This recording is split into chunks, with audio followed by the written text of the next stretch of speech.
I want to give a special shout out to the team at CastSource. They have made my dreams come true for this podcast, and they can make yours as well.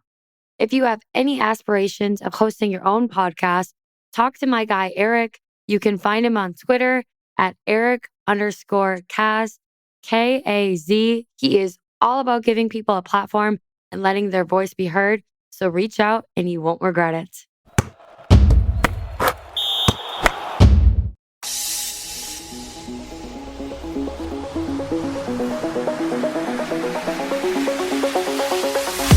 Hello, everyone, and welcome to From the Players podcast, where I am here for all of you past, present, and future players. This is a place where we keep it real and hear from athletes on who they are beneath the jersey and off the field. Without further ado, I am Sydney Supple. I am your host. From the Players is presented by Sports Entrepreneur and part of the CastSource Podcast Network. Welcome to Athletes to Entrepreneurs, the Alumni Journey. I'm Rob Finkelstein, founder and CEO of Alumni Direct. We've created a platform to help athletes and other alumni connect through their affinity groups. It's a place that we really want to help out all these people. And this show, Athletes to Entrepreneurs, the Alumni Journey, it's all about, we interview former collegiate and professional athletes, and we talk about their journey out of sports. And it's about teaching, inspiring athletes about life after sports. But we're excited today because we're doing a little twist. So we have Sydney Supple on with us, and it's a twist because she's still playing. So we get to kind of hear it from the front end of that whole journey that's about to happen. So welcome to the show. Thank you so much for having me. You're welcome. And so Sydney plays softball at Northwestern. And she also, in her busy time, I'm sure busy with playing, but she's a broadcaster. She's doing some journalist stuff, doing some stuff with CBS Sports. She broadcasts some of the games, Northwestern, and the other sports. And then she's a podcaster, and her show is From the Players, which we're all excited to hear about it. So I'm going to ask you some different questions, and it's just a fun, laid-back show. And again, looking forward to it. I love it. I'm an open book, so ask away. Awesome. Good deal. So tell me about sports playing up and how it shaped you leading up to college. Absolutely. I'm the first to tell anybody that sports has really shaped me into the woman that I am today. I mean, just so many intangible lessons that you learn of just the hard work and how if you're willing to pour your heart and soul and put your body on the line into something, amazing things could come out of it. But most importantly, I think it has just surrounded me with the best relationships I could have ever dreamt of. It taught me the power of having somebody believe in me, and it taught me the power of believing in myself. And when you can combine those two things and be surrounded on a team or in a room full of people who all believe in each other, amazing things could happen. And that's like the true empowerment that sports has given me, of just how to walk into a room with my head held high and be confident in who I am and be confident in my preparation and the work to be able to, when, my name's called on the field or off the field, that I could go out there with confidence. And I think those are some of just the little lessons sport has taught me, while also, overcoming failure, discipline, and all those other intangibles. But I think most importantly, it's taught me how special it is when you're on a team full of people who believe in each other. Wow, that is awesome. And I will say that it's probably one of the best answers I've had on the show. So it shows Sydney's maturity, even though she's still in college. Yeah, that was great. When you were a kid growing up, did you dream of being a professional athlete? Yes, softball has been a dream of mine. When I was younger, my sister played college softball, so I was kind of raised at the ball field, got to watch her play in her career. And, my parents are wonderful in putting me in everything from sailing to gymnastics. So I was really exposed to so many sports. But right away, I knew there was something special about softball. And I think what it is the fact that you wake up every day and the game never knows who's supposed to win. And you always have a shot of winning until you're down to your very last out. It's so different than, a timed sport where you feel the clock running out. Softball, 7 innings, and anything can happen in 7 innings. And I think that's the part I love about it. You can never get too comfortable. You're always on your toes. There's always a chance for you to come back in any game. And that's the beauty of it for me. That's definitely a great way to look at it. I always joke around and say that I wanted to be a Major League Baseball player. Unfortunately, the talent wasn't there, so I'm doing this. Hey, you're telling all the stories that need to be told. That's equally as amazing. Absolutely. So we'll fast forward now into college. And So some of the things we talk about, as I mentioned, athlete transition out of sports is a major issue today, whether it's on the mental health side, financial literacy, even just to know what people want to do afterwards. So talk a little bit about from an educational standpoint, and every school is different, but does Northwestern do anything regarding curriculum that kind of guides athletes once they're going to be done with sports?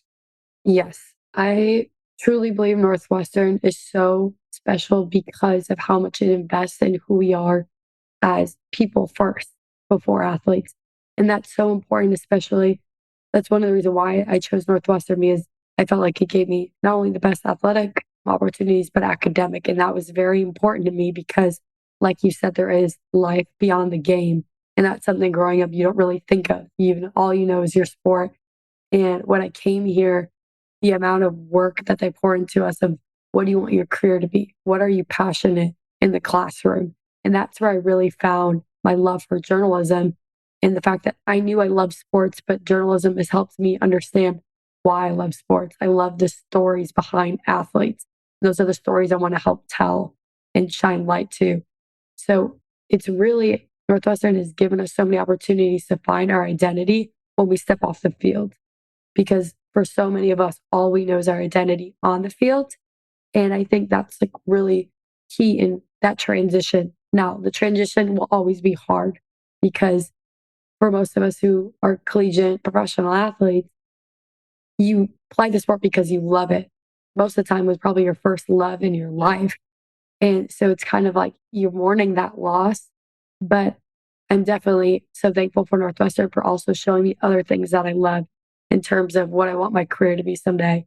But I get that same butterflies, excitedness when I'm calling a game for our student U program here with the Big Ten Network. So it's just helped me find other areas that I'm passionate in so I can pour into those when I'm done with my athletic career. But there's always going to be that little bit of loss in our hearts because as athletes, we love the game that we play.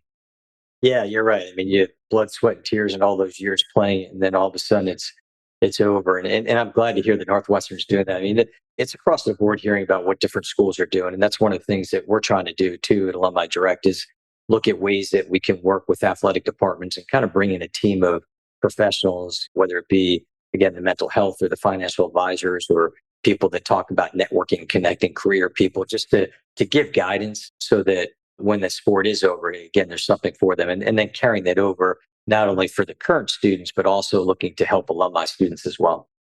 And that's so important. And what you guys are doing is absolutely amazing because it's not the case for a lot of schools. There's not a lot of resources or athletes are never able to really think about that next step. So when they graduate, they don't have that community helping them. So to have that community in college, start planting the seeds is really important. I think it's amazing what you're doing. Yeah, thank you. No, it needs to be done. I mean, it's just when you hear some of these different stories about what's going on with athletes, it's definitely needed out there. So let's talk about alumni engagements. And I'll share some stories too, but what's it like in Northwestern? Or do alumni athletes come back? And I'm not just talking about like the basic, like the golf tournaments and things like, but do they come back and kind of work and guide and mentor the athletes and across all sports? That was actually one of the things that really sold me on Northwestern was how strong the alumni network is. They are so passionate and so ready to give back. It's been amazing throughout the years how many just cold emails or messaging on social media or messaging on LinkedIn, just saying like, hey, I go to your alma mater, telling about myself, love to connect, go Cats. And they are so willing to connect with anybody who wears the purple N. And that's what's so special is that because Northwestern's a smaller school, around 8,000 undergrad. And so I think right away, they just understand that that bond is so huge and they want to share their experiences. They want to help with networking. They want to help with opportunities. And I've been blown away at every person that I've reached out to has just poured into me. I can talk about so many amazing women. And Dee Massey, who is now the VP of Diversity Inclusion at CBS Sports, has really been a mentor for me since my freshman year and helped me get my foot in the door at CBS Sports, who I now work part time with while being a collegiate athlete and has led me to some amazing opportunities. And then Lisa Byington, who is a Northwestern undergrad and graduate alumni, who is now the voice of the Milwaukee Bucks, who I was able to shadow her this winter and have the headphones on as she was calling the game and as I was sitting right next to her. So just so many amazing people. And specifically as a softball program in the athletic department, we see former athletes coming back all the time to our games, to our practices, or just reaching out to us. We have a wonderful program called NU for Life that I sit on the board of that is all about connecting athletes with other alumni networking, specifically in their field, and just bridging those gaps and helping us create those relationships that we may not need now, but we're going to look for 5 years down the road. Yeah, that's great. I'll tell you what, I mean, everything you're saying is kind of like the poster child of how it should be done. And Yes. I'm glad to hear they're doing that there. There's been a couple other universities that I've talked about as well that I've heard that. So that's great. And I think people need to tap into that, especially in the case when you are done with the sport. Nothing better than to reach out to alumni, like you said, that are willing to help out. So I want to talk about a little bit about social media because this is something that at times I've talked to other athletes that they've been out a long time, like myself. So social media didn't exist back then, but now that it does, talk about the importance of, now with social media, you hear stories, the good and the bad. You hear some stories about athletes that made mistakes, maybe, and said things. Do they do things at the school there to kind of guide athletes through and maybe give some advice as well? Yeah, we've had a few social media training. I think the biggest one I can think of is when my softball team qualified for the 2022 Women's College World Series this past year. We kind of had to sit down of let's look through profiles, let's make sure everything we have on there represents yourself, how you want to be represented, because all of a sudden you're on a big stage and everyone's pulling up your social media right away and wants to see your pictures, wants to see what you do. And so just making sure we were representing ourselves in the university, how we wanted to be representing them. And I think that was really important. But I think social media is such a beautiful tool and such a dangerous tool. And part of the work that I do for CBS Sports is I help run one of their social media channels for their all-female broadcast show called We Need to Talk. So from that aspect, I've seen the beautiful sides of it where I'm able to showcase these women and help them tell their stories and tell athlete stories and I feel like really just let people see who they are as people, which is really special. But on the other side, I've seen it from an athlete side where, we just won the Big Ten championship and our social media is blowing up and we get to share the really fun sides of it, of our celebrations, and we get to kind of show like our personal side to the world. But then, I've seen it after a tough loss and you get the comments and you get all the sometimes the trolls that can come on your page and direct message you, all these things. So it's something that you have to understand. You can't get too caught up at the highs because then it allows you to get too caught up at the lows. And that's something we've really learned of when it's a joyous place, let it make you smile, but don't let it completely be your only source of happiness because then when it's not a joyous place, it can really bring you down. So you really just have to be aware of that and you look at it and you understand that they're telling a story for a reason and that you don't need to be engaged with it. All that matters is the people on your team or the people that you love that are in your circle, your family, your friends. All that matters is what they think of you, not what, the social media Right. world thinks of you. And that's something it's hard to grasp, especially as a younger kid getting thrust into like a big stage. But it's something that I've been able to kind of learn throughout my career.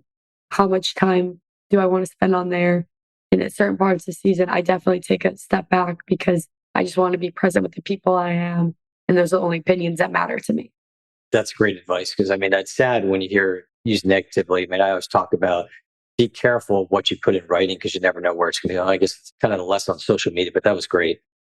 One thing that from social media kind of leads a little bit into the talk about NIL, name, image, likeness. So, talk a little bit about your perspective of it on both the positives and the negatives. Positives, I mean, it's definitely a wonderful opportunity for collegiate athletes to be able to do things such like host our own camps and to be able to use our name and our image on it. It's something when I started college and I would help camps, it was very hard. Like they couldn't promote me using the camp. I just kind of had to be there. And so it's been fun to go back to my hometown and, to have my picture up there and my name so people knew that like I was hosting this camp and that they were going to see me. So that part is really exciting. And just some of the opportunities especially for women that have been granted, have been amazing because a lot of women's sports athletes, their longevity is a lot different than a male, where a male can go play professional, make millions, where women a lot of them are ending at college or playing professionally, but not getting, the same amount of salary as Right. professional men athletes. So it's really a time where when we can really capitalize on who they are as athletes and make money from it, which is incredible. You're seeing it a ton in women's basketball right now. You're seeing it in softball and some of the highest players. But I would be lying if I said I don't think it also opened up a can of worms. Yeah. And I think playing college athletics is already so special. And the chance to get your degree paid for is incredible. And I think opening up NIL has just brought even a bigger disparity between the top level athletes and some of the other teammates for certain sports compared to other sports. And I think that can be really dangerous for team chemistry. I think it can also be really dangerous for an 18 to 22-year-old person who is balancing school and balancing being a full time athlete and then also doing all these business deals on the side. And I just never want people to lose sight about what's important, which is getting your degree and playing for university. It's not over here trying to make as much money as you can. If you want to do that in professional. So I think it's a two-sided coin, some positives, but also some negatives. Yeah, and I think that like another thing that people talk about from a negative perspective would be from a financial literacy standpoint, because looking at all of a sudden there's a windfall of money that might be coming in, and just understanding that taxes need to be paid, different things like that. So I think there's certainly a need from education. I heard one story, another athlete was telling me there was a guy that he had some kind of NIL deal. It wasn't a huge one, but maybe like $30,000. But because of that deal, it brought his financial threshold upward. He lost his scholarship because he had Oh, that money, and then him and his friends blew the money just being at that age, and that he yeah. wanted to have fun and all that. Oh, that's terrible.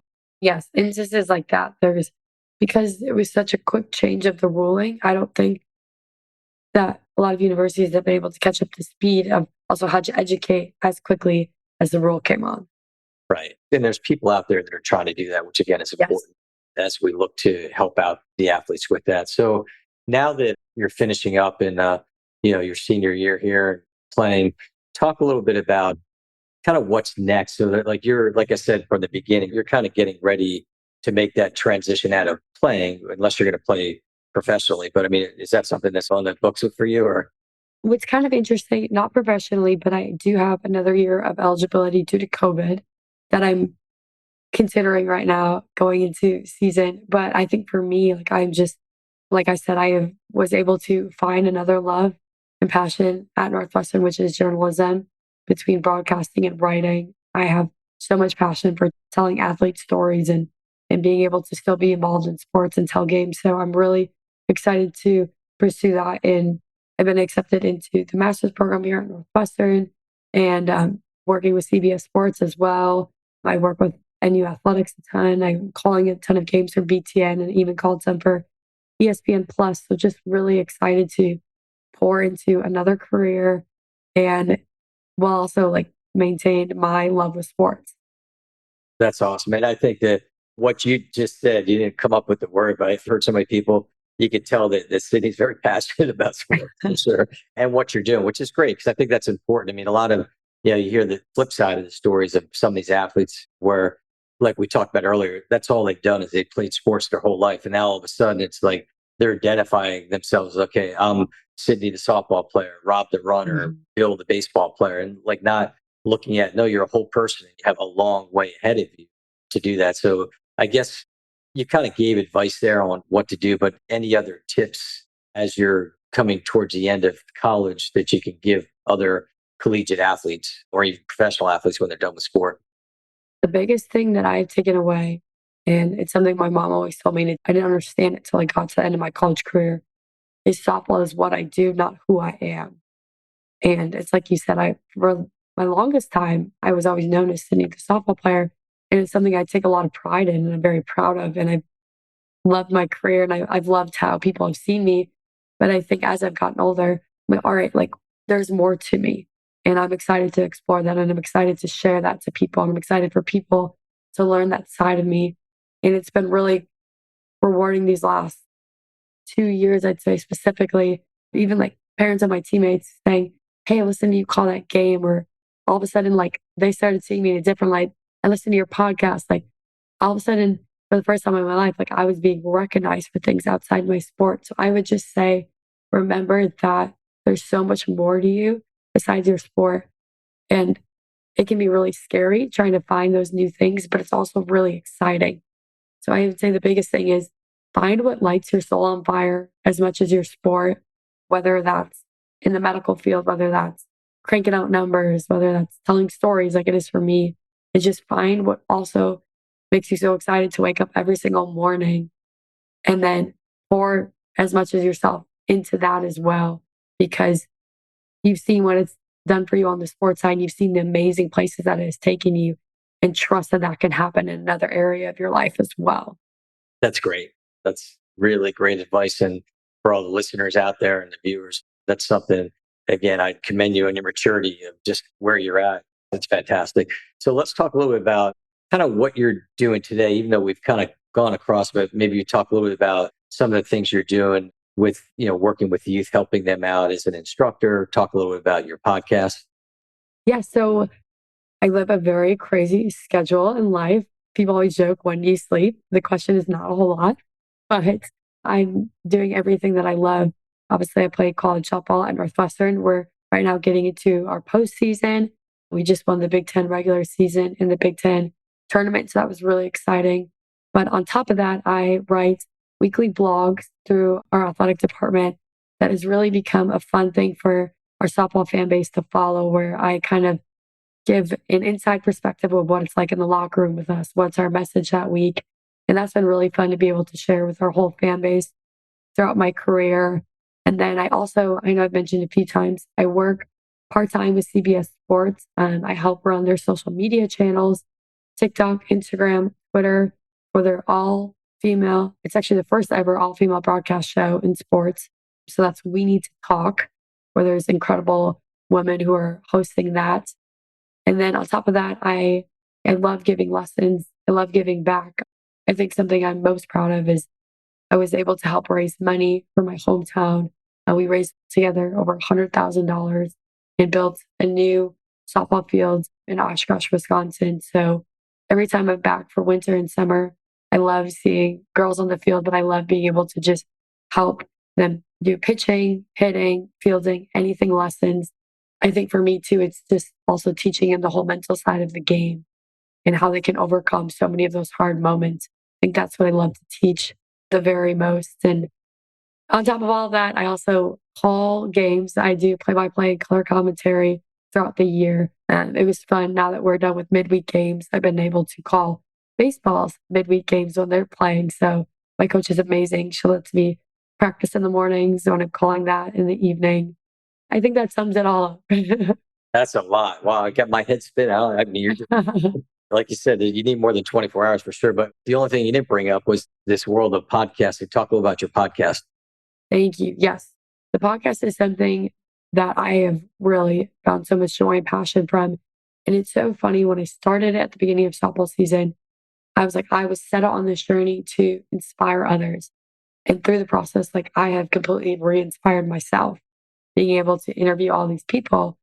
For me, I really wanted to focus on, when I started at launch it this spring, was I wanted to use my niche, which is college softball, and all of the connections that I have in that, and players that I played against and I've always looked up to or admired how they play or admired how they gave back to the game.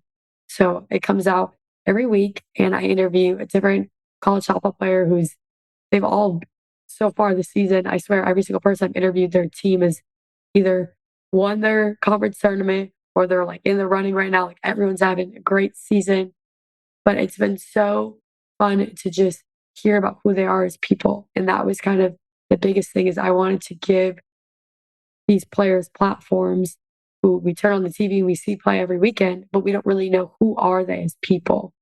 And, I think right away, one that comes to my mind is I interviewed Jada Coleman, who was a two-time national champion for Oklahoma Sooners, one of the best players playing our sport right now. And she talked about her journey with faith and how she had never felt so low than after she won the national championship for the second time, because she realized she was worshiping all these earthly things. And that was her way she found God and found faith.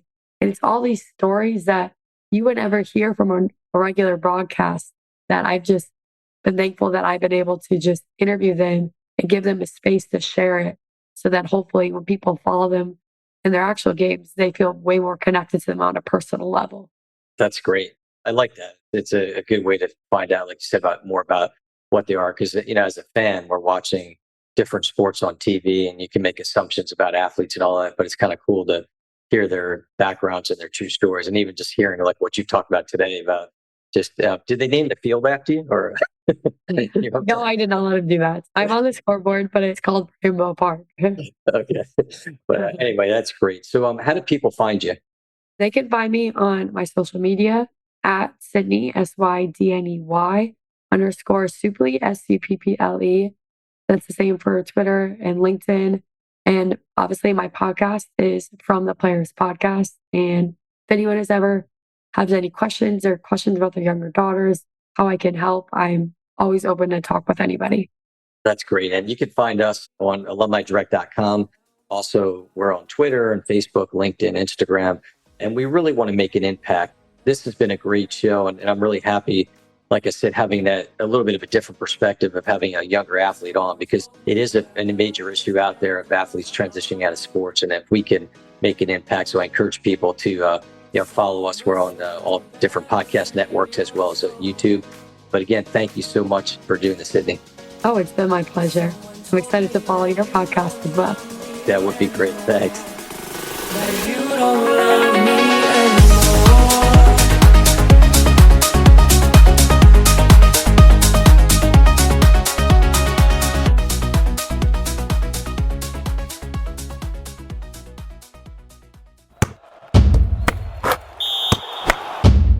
In case you haven't noticed, we love podcasts. In fact, we love building podcasts, everything from development to production. Because of all that, we're building a one-of-a-kind podcast network. If you have a podcast or looking to launch a new podcast, then we should talk. You can message me on Twitter at Eric_Kaz or hit us up any way that works for you. Let's talk about your podcast joining this one-of-a-kind podcast network.